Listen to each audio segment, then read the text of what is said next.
how to do the 6 steps. Step 1, starting from a basic push-up position, step your foot under, landing on your toe.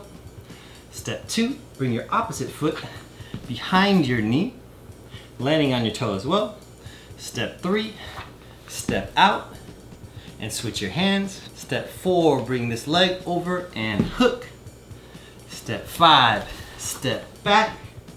Step 6, step under. 3 steps on each hand. 1, 2, 3.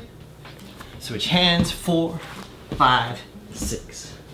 Practice this until you feel comfortable and slowly pick up your speed. Try your best to face the same direction the entire time and then pick up the pace.